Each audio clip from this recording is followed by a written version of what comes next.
Hello everybody, Dr. Rick Wallace here, leaving the office. You know, normally this time of the day when I am doing a video, rolling along, I'm normally submitting a video or recording a video for the Black Voice channel. I normally do all of my behavioral, performance, life enhancement, self-improvement stuff in the morning while I'm in the office. But today was a busy day. I didn't get a chance to do morning motivation. And I'm sitting here and I'm going home, and it's been one of those challenging days, and it sort of reminded me of how it can be. And, you know, and then I started to imagine people who are still trying to get over that first hump, people who are still trying to find the groove, find the niche, find where they fit in this world so that they can make their imprint. And it can be challenging. I can tell you that from a wealth of experience that you're going to run into challenges. It's not going to come easy. What I want to share with you here, first and foremost, is that this is about a commitment to something. There's a point, I don't know any other way to explain faith to you, but to say that there's a point when faith is true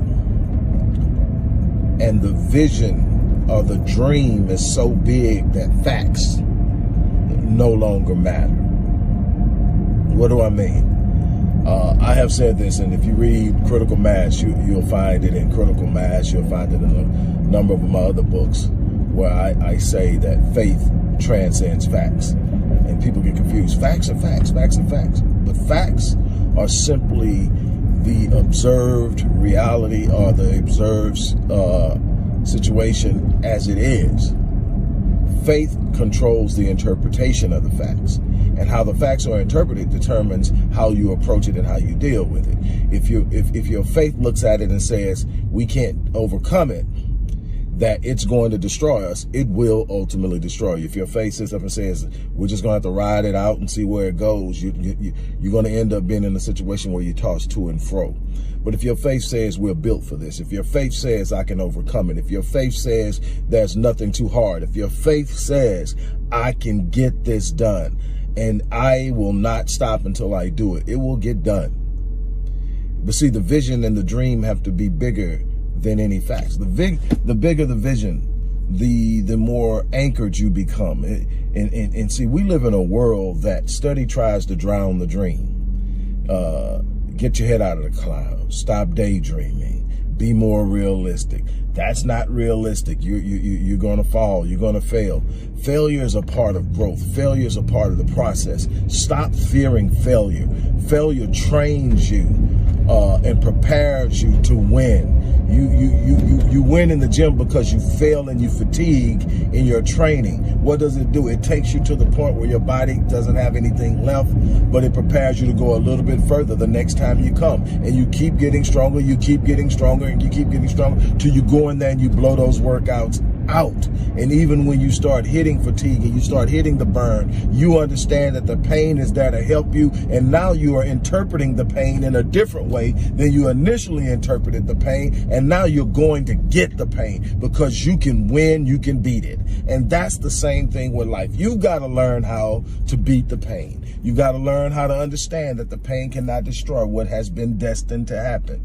The very definition of destiny says that no matter what you do to stop it, you only ensure that it happens. Nobody can stop your destiny but you. And the only way you can stop your destiny is by not pursuing it, by not applying yourself, by not challenging yourself to live at the level of your design. I understand. Listen, I understand. I understand with great clarity and empathy. I've been in a bunch of places. I didn't grow up with a silver spoon in my mouth. I grew up blessed. My family didn't lack anything, but we lived in an impoverished area. We ate every day. The bills never went unpaid, but we were far from being rich. But most of the people around us struggled, and I got to see struggle. But, you know, even in our house, there wasn't an abundance where I saw how other people were living outside of that community at a certain point in time as I got older and went different places. And it definitely was what I was experiencing. But I was able to come out of that. I was able to grow into something. I was able to write my narrative in my mind and determine what I was going to do. And that was a point in time I knew how my life would be. I just didn't know how I was going to get there. And then I started to move toward it, and things started to happen. Providence started to invest itself in me. Once I invested in myself, once I became committed to doing whatever it took to get to where I need to get within the reason, within the confines of ethics and morality. I had made up in my mind that I will not be denied. I will not be held back. And I went out there and I did it. But let me tell you, it wasn't easy. It wasn't easy. There's a step-by-step process of growth that you have to go through. It's called process. And this process is going to take you through some things that are going to be uncomfortable. This process is going to introduce you to delay. Let me tell you something. Delay does not mean denial. Delay does not mean that it's not going to happen. Delay is testing your resolve to stay focused, to stay planted, to stay pushing forward. And that's where the blessings come from. That's where the promises are made. That's where the prizes are achieved. It's in pushing past the point of delay, past the point of disappointment, past the point of hardship and frustration, past the point of, oh my God, what did I get myself into? All of that. The greatness is on the other side of fear. The greatness is on the other side of pain. The greatness is on the other side of frustration. You're going to have to go through it. You're going to have to endure it. But there's a process. There's a mindset that gets you through. There's a way of thinking that gets you through. You can't get in with stinking thinking. You will not get in with limited beliefs. The one thing I tell people all the time, the only limits that exist are the ones that you accept in your mind. And people say that's bull crap. This happens, that happens. I have seen everything. I've seen people believe they can defy odds, defy even laws of nature, and do it. And to the extent that they believe they can. We ride in planes because somebody defied the law of nature. We have people running the mile in under 4 minutes because Roger Bannister decided that he could do it. And it was that simple. His training didn't change. He simply, in his mind, ran the race 1,000 times in his mind, literally ran sub 4 minute miles in his mind for 1,000. He said, I did it in my mind for 1,000 times. And when I stepped on the track, the body responded to the brain. That's the power of the mind. That's the power of the brain. That's the power to change things. But you got to change your thinking. So he went from thinking he couldn't to thinking he can. Then he went from thinking he can to sitting up and doing it in his mind. And the beautiful thing about the mind is that it cannot distinguish between what is being imagined and what is actually happening. So if you can become creative in your imagination, if you can picture it, if you can put it out there and you can make it very distinguished and very lucid and very vivid, then the mind will actually believe that you're there, and you will actually start to experience the emotion of being there. It's that emotion that will anchor it. It's that emotion that you'll consistently be reminded of when you start to sit up and have those moments. This is what my vision feels like. I can't let that go.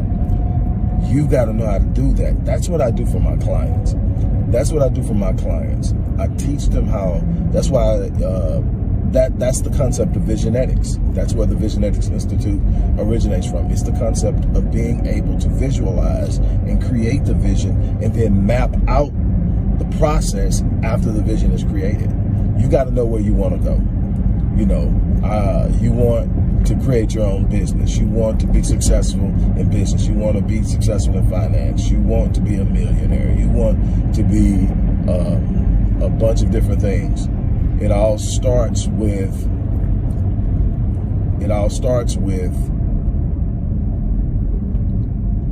seeing it in your mind and then doing it. What I want to do is I want to make an offer to you. For the 5 people who are serious about changing their life, there's going to be a link in the description box.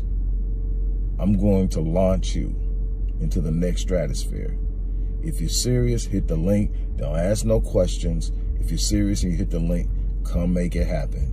Be ready to give of yourself. I'll be ready to give of myself. And together we will make it happen.